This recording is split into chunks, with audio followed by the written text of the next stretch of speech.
Todos los días vemos a los Ayoreode mendigando en la ciudad y a sus niños jugando en las calles. ¿Qué sabe el ciudadano común de la cultura ayorea? ¿Cómo ha sido su historia? ¿Qué cultura tiene y tenía? ¿Y cómo el ayoreo ve su propio futuro?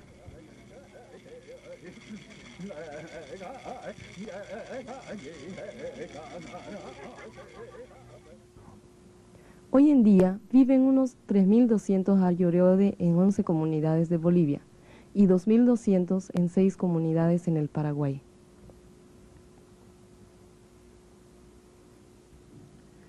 Los ayoreode han sido los más nobles guerreros y defensores del Gran Chaco.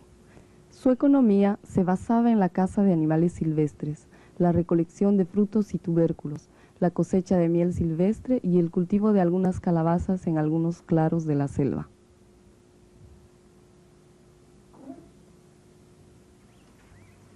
Para cosechar la miel, seguían el vuelo de las abejas hasta encontrar el pico. Hábilmente subían al árbol usando cuerdas de la fibra de piña silvestre, haciendo uso de un hacha.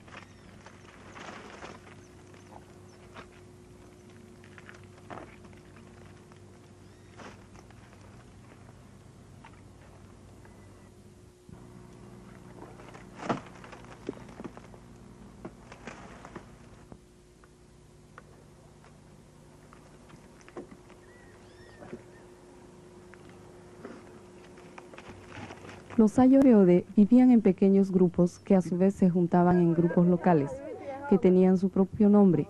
Así conocemos a los Guidaigosode, los Garaigosode y los Totobigosode. Por razón de territorialidad y para mantener el equilibrio entre la población existente y los recursos disponibles, los diferentes grupos locales entraban en alianzas o en guerras. Sin embargo, estas diferencias eran superables ya que había un intercambio de matrimonios entre los diferentes grupos, determinados por sus clanes. Siendo los ayoreode un pueblo nómada, ellos carecían de casas fijas. Tenían una especie de choza que les brindaba seguridad contra el sol y la lluvia y los cuidaba de los vientos fríos del sur. La vida en un asentamiento ayoreo era determinada por las relaciones amistosas y la ayuda mutua entre los habitantes.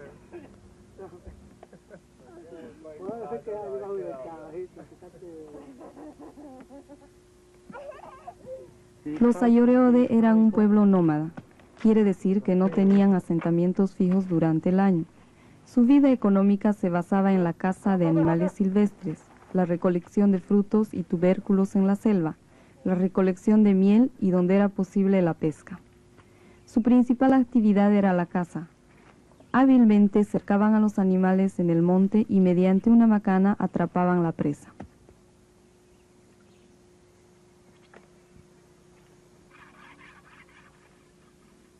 En los asentamientos temporales, las casas ayoreode eran muy simples, constaban de un techo de ramas apoyado sobre unos postes de madera.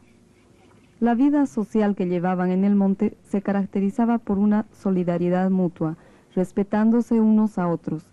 Si un cazador tenía suerte en la cacería, compartía con sus compatriotas la suerte, distribuyendo la carne entre todos.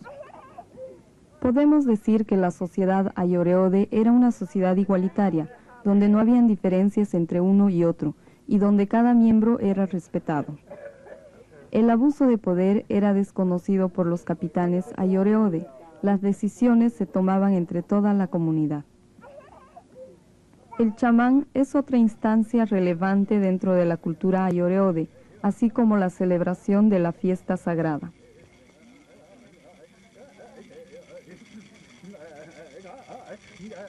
No existe ningún pueblo en el mundo que no tenga una religión.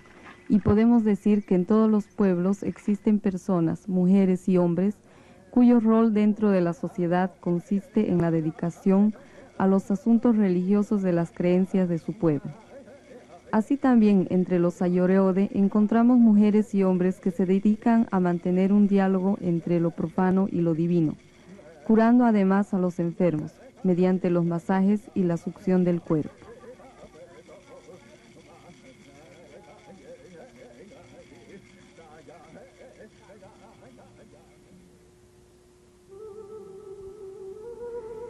Entre los Ayoreode existe la creencia de que la naturaleza los abastece, gracias a sus divinidades que son benevolentes con el hombre y les mandan animales.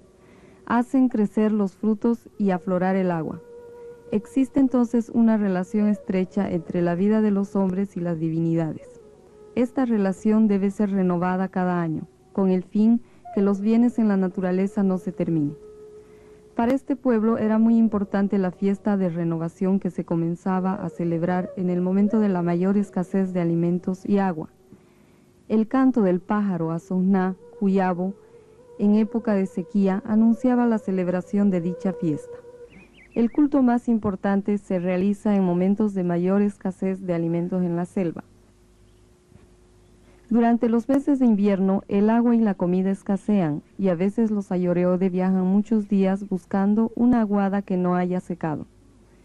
En estas marchas sedientas, el agua de cierto tubérculo es una de las pocas soluciones ofrecidas por la naturaleza. De la pulpa de sus raíces machacadas se extrae un jugo que aplaca la sed. La sequía de invierno, de acuerdo a la religión Ayoreode, es causada por Asogná, el Cuyabo, el que antes de invernar encierra a la naturaleza. Por tanto, la lluvia y el crecimiento no volverán hasta que Asogná despierte y libere a la estación del crecimiento una vez más. Se acerca el fin de agosto. Durante la noche anterior se volvió a escuchar el trino de Asogná por primera vez. Este llamado exige una respuesta inmediata. La celebración del rito de purificación de Asogná. Solo una correcta interpretación de este ritual puede asegurar un verano copioso. Equipados con campanas y sonajeros, los hombres adultos se retiran a alguna distancia del campamento y encienden un fuego nuevo. Con pitos de palo santo, ellos llaman a Asogná. A él le imploran por el éxito del viaje en la recolección de miel. Cuidadosamente pintan sus cuerpos para la ocasión. Un anciano del grupo espera a corta distancia con bolsas y herramientas para el viaje de recolección. Todos los jóvenes están obligados a ir cada uno por su lado en busca de una colmena. Antes de salir deben sacarse los adornos ceremoniales. 6 horas más tarde, los cazadores regresan. Cada uno es golpeado con una vara, espantando de esta manera los malos espíritus que pudieran haberse pegado a los cazadores. Ahora ellos pueden tomar un trago de agua. El primer trago debe ser escupido. Este es el momento de maldecir a cualquier cosa que se interponga en la prosperidad de la tribu. Que todos los animales que nos sirven de comida desaparezcan de la faz de la tierra. Después, los hombres marchan en procesión por un pasillo estrecho entre cruces plantadas. A la entrada del sol, ellos cantarán la canción del Cuyabo. Esta será la súplica final a Asogná, para que despierte y haga despertar a todas las fuerzas productivas de la naturaleza, asegurando así una abundancia de frutos y de cacería. La vida de los Ayoreode en el monte era, en sus propias palabras, una vida sana y alegre. Los Ayoreode tenían conocimientos que existían fuera de su mundo, el mundo de otra gente que ellos llamaron Coñone, que significa gente sin conocimiento, gente cobarde, gente inútil. Los Ayoreode eran buenos guerreros y no tenían miedo de luchar cuando la gente cobarde, los blancos, entraron en sus territorios para apoderarse de ellos. La historia del contacto de la sociedad blanca con el pueblo ayoreo demuestra en todas sus facetas la brutalidad y la agresividad del mundo de los blancos. En los años 30, después de la Guerra del Chaco, colonos menonitas avanzan desde el sur invadiendo los territorios indígenas. Lo mismo pasa en Bolivia. Son los avances de los petroleros y la agroindustria. Los Ayoreodes se ven forzados a abandonar sus territorios y refugiarse en aldeas. Los gobiernos del Paraguay y Bolivia encargan a los misioneros fundamentalistas evangélicos de Norteamérica hacerse cargo de la pacificación de los indígenas. Los misioneros tienen un solo afán: evangelizar a cualquier precio a los Ayoreode, y logran la incorporación de los Ayoreode a la civilización, destruyendo su cultura. En los años 1986 se repite la historia. Se tiene la noticia de un nuevo grupo de Ayoreode en el monte, aún sin contacto, al norte de Filadelfia, ciudad en el Chaco central paraguayo. Además, se sabe que al sur de San José de Chiquitos, entre las Salinas y el río Otukirish existen también unos Ayoreode que no han tenido aún un contacto con la civilización. Los Ayoreode en las misiones y otros asentamientos quieren realizar un contacto inmediato, mientras algunos científicos sociales defiendan la idea de no hacerlo. Sin embargo, los misioneros imponen su idea de un contacto con el fin de evangelizar a los supuestos bárbaros. Estos usan para el primer contacto a Ayoreode de su misión. Lo que escuchamos a continuación es el sonido original acompañado con fotos en blanco y negro.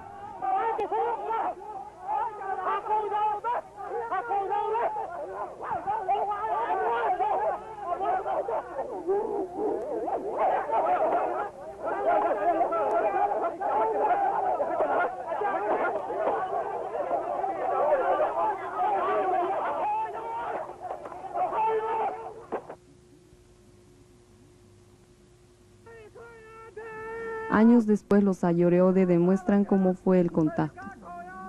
Resultado del encuentro: 5 muertos. Las conversaciones entre los Ayoreode aún en el monte y los que ya viven en las misiones duran más que 5 horas.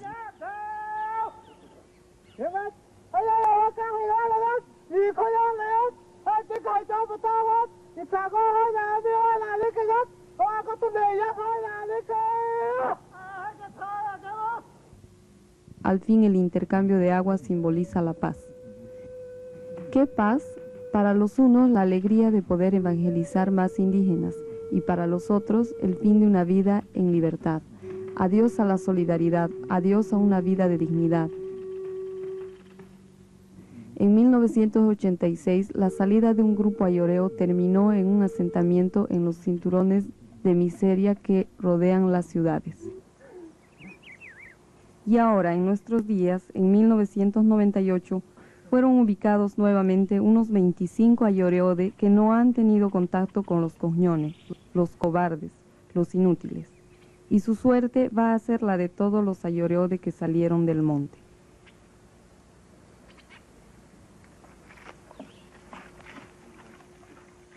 ¿Cuál es el verdadero chance de los Ayoreode que aún viven en el monte? Según nuestra opinión, ninguna. Pues de todos los lados avanza la agroindustria y eso significa dinero, poder, y no respetar culturas indígenas. Somos realistas en este sentido, basándonos en las experiencias de muchos casos semejantes. El único camino viable lo vemos en un contacto dirigido, realizado por personas conocedoras y que respetan la cultura de un pueblo originario. Este contacto tiene que ser acompañado con el asegurar de un territorio propio, en el cual los Ayoreode puedan decidir sobre su propio futuro. Sin embargo, la realidad es otra. El Estado entrega la pacificación de los indígenas a misioneros cristianos evangélicos. Los misioneros cristianos necesitan asentar a los indígenas en comunidades fijas para poder evangelizarlos. Los evangelizadores actúan seguramente de buena fe, pensando que llevar a los indígenas las enseñanzas de la Biblia basta para la nueva vida. Sin embargo, los resultados son totalmente contrarios, y esto no solo es el caso para los Ayoreode, sino es un hecho mundial. Todos los pueblos originarios que han sido sacados y aislados de su ambiente son deshechos en la civilización. Viven como los más pobres y muchas veces sus mujeres se ven en la necesidad de prostituirse y sus jóvenes recurren a las drogas. No hay casi palabras para describir lo que dicen las imágenes, teniendo en nuestra mente la de los indígenas en la selva. No queremos pintar un panorama blanco y negro, sino simplemente mostrar lo que cuentan las imágenes.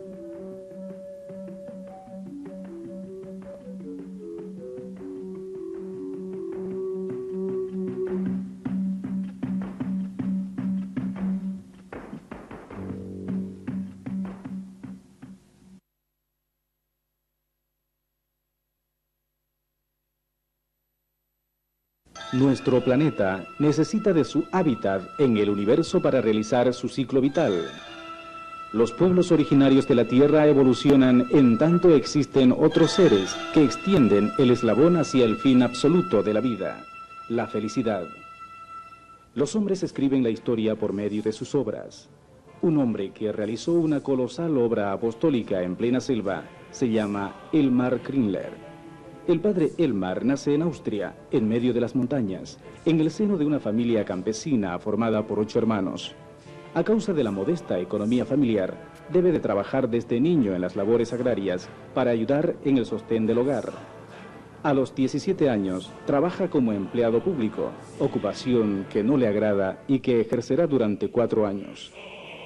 El nacimiento de la efervescencia nazi lo sorprende muy joven y es enviado al cuartel y durante la ocupación del ejército teutón se convierte en un soldado contra su voluntad y muy crítico al sistema nazi. Durante 6 años es soldado de ocupación de Noruega, hasta que llega la ansiada liberación por los aliados.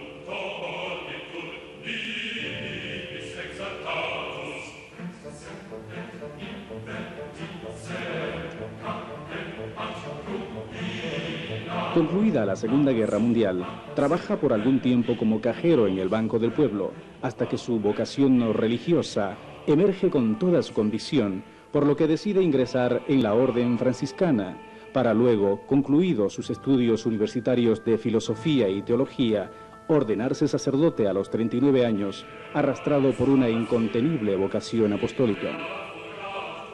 A principios de los años 50 llega a Bolivia, a San Matías, al norte del departamento de Santa Cruz, frontera con el Brasil, su primer destino. Me escandalicé porque, mire, yo venía a Bolivia y me destinaron a San Matías, es ahí el último rincón en Bolivia. En aquel tiempo era un pueblo donde no había ni una casa techado con tejas, ni la iglesia era techado con tejas, sino con canales de palmas, era la única cosa, y todo con cusi techado, un pueblo todo igual. Un día, la población de San Matías se estremece por la llegada desde la profundidad del bosque de extraños personajes en estado de naturaleza absoluta, que ellos denominan bárbaros. Su primer contacto con la cultura ayoreode, por quienes lucharía toda su vida, produce en el joven sacerdote un gran efecto emocional. Preguntado, ¿qué pasa? Que no se mueve nada. No sabe, padre, han venido los bárbaros. ¿Y dónde están? La casa de Pastón.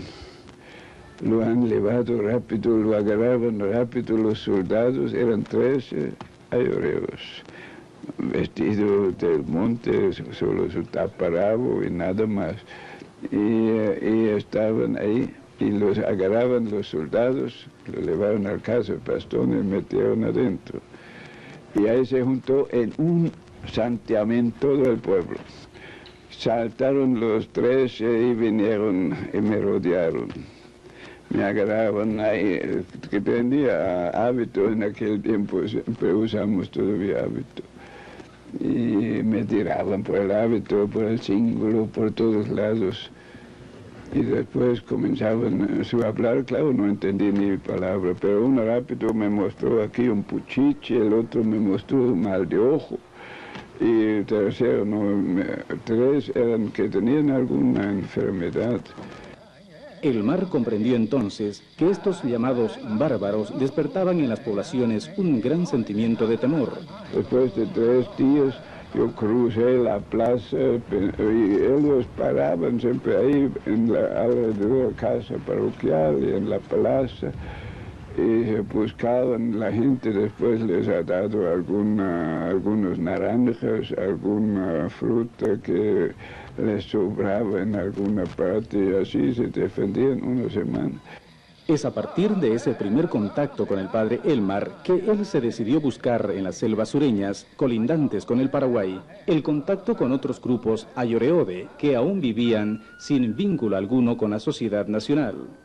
Hasta entonces, el matar a bárbaros era considerado como un hecho normal y se enorgullecían de ello. Elmar coadyuvó a que esta mentalidad en la población no indígena cambiara poco a poco. Los ayoreos logran relacionarse con los chiquitanos y realizan entre sí intercambios de algunos utensilios, flecha y lanza de los aborígenes e implementos de metal de la población. El padre Elmar considera que ese fue el momento en que los llamados bárbaros pasan de la época de piedra a la época de hierro. En el año 62, el hermano Elmar busca un asentamiento para sus ayoreos y pide al obispo del vicariato autorización para hacerlo en la zona del aeropuerto de San José de Chiquitos.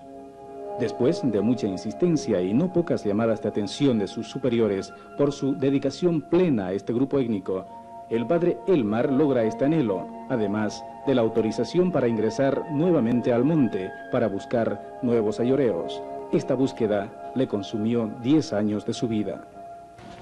Nunca he encontrado, en 10 años he visto uno huir, puede imaginarse.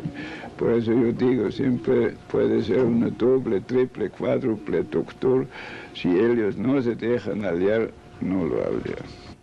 Elmar lamenta no haber tenido los elementos técnicos para graficar toda esa larga odisea apostólica, salpicada de aventura, vivida durante los largos años de búsqueda y de culturización de los ayoreos. En 1970, tras varios intentos en otros lugares, logra fundar con 40 miembros de este grupo étnico, a 60 kilómetros de San José de Chiquitos, la comunidad Santa Teresita. Ahí he encontrado los 40 y hemos traído aquí. Este era un cuadro también fantástico. Cuando llegaron aquí todos querían vestirse con algo, pero no teníamos de facto nada aquí. Algunos trapos de la Cáritas que nos han dado antes.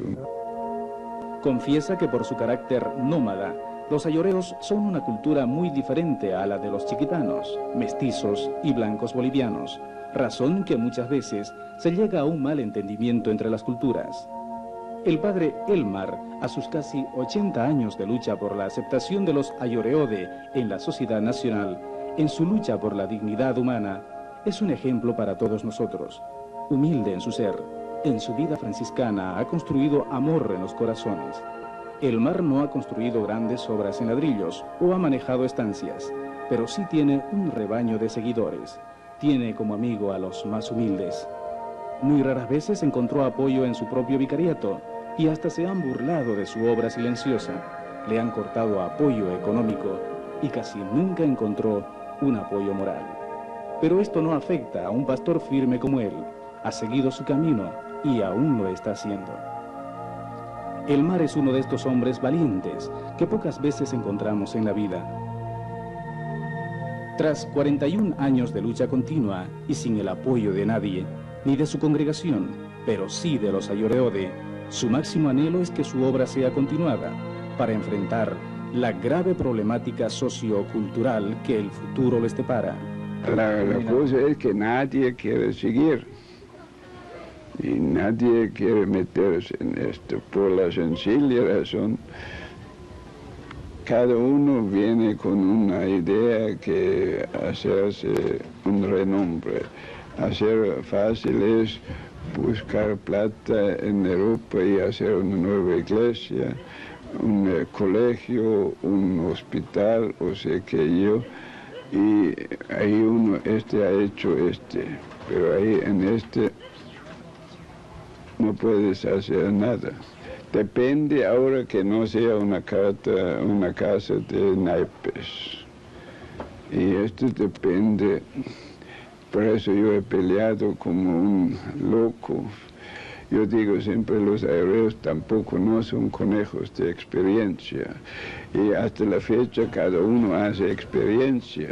Cada uno con la mejor voluntad prueba una cosa, prueba otra cosa, estrella con una, estrella con la otra. Elmar es uno de estos hombres valientes que pocas veces encontramos en la vida. Para muchos años más deseamos éxito en su trabajo al lado de sus verdaderos hermanos, los ayoreode. Para que ellos puedan en una vida sedentaria seguir prosperando y no deshaciéndose.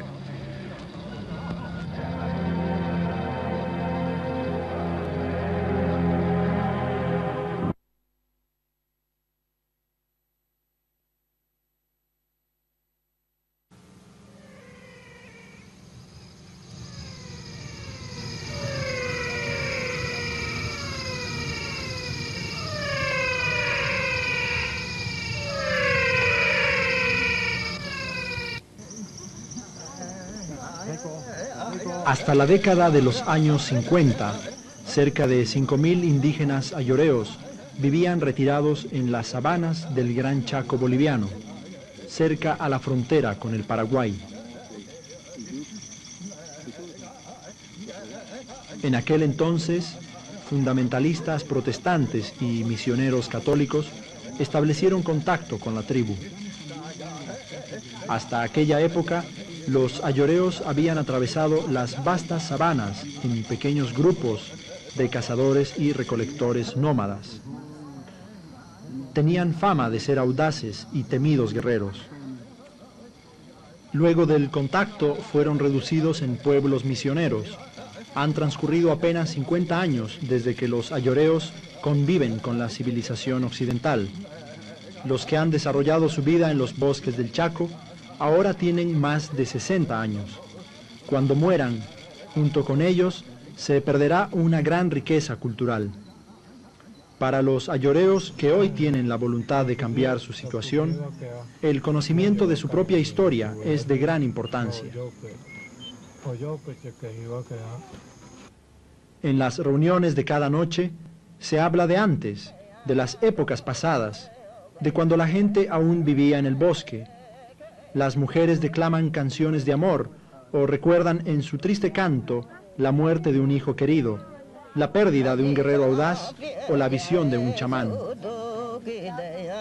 Levántate y escucha mi visión. Toda la noche no he encontrado el sueño. Me despertaba a cada momento y escuchaba el sonido de golpes en una cabeza. Este golpe estaba dirigido a uno de los nuestros. Estaba dirigido al chamán. Y esto significa que nos van a matar. Nos van a matar a todos. ¡Oh, qué dolor! Yo levanté mi mirada y vi un gran pueblo de los blancos. Vi un mazo pintado que reposaba en el suelo. Esto significa que los blancos van a matarnos.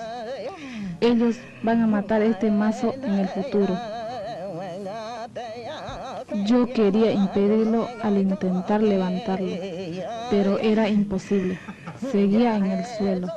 Nos van a matar a todos.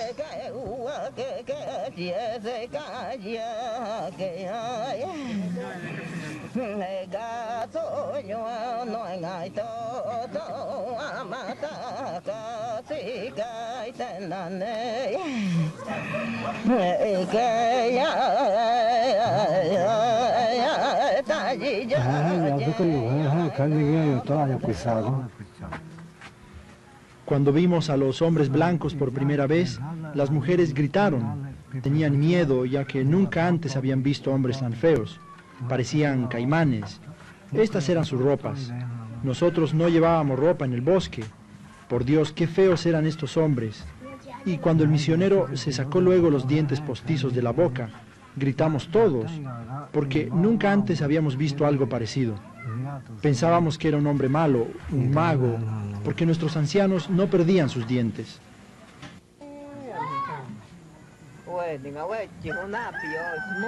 Muchos ayoreos ven hoy la obligación de anotar su propia historia.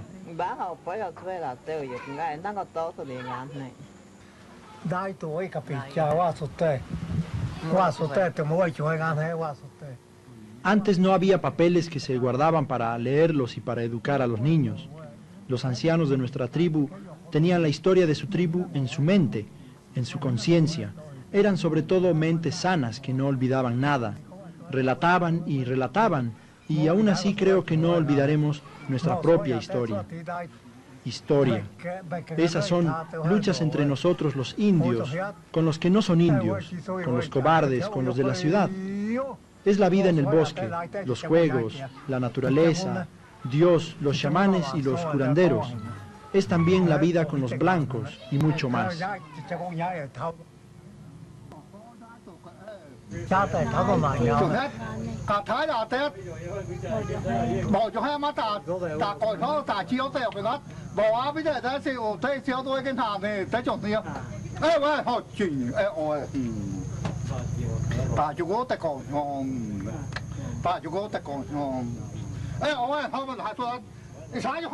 Yo no me escapé de los cobardes, los blancos, le dije a mi hermano.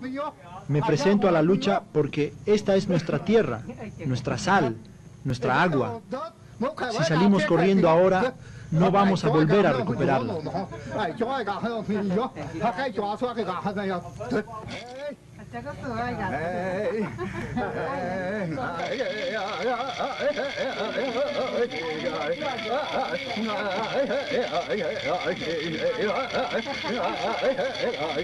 Cobarde, blanco, no eres como la piedra que nunca termina. Tú también vas a morir. No eres como la estepa que nunca termina. Tú no eres como estas cosas porque tú también vas a tener que morir.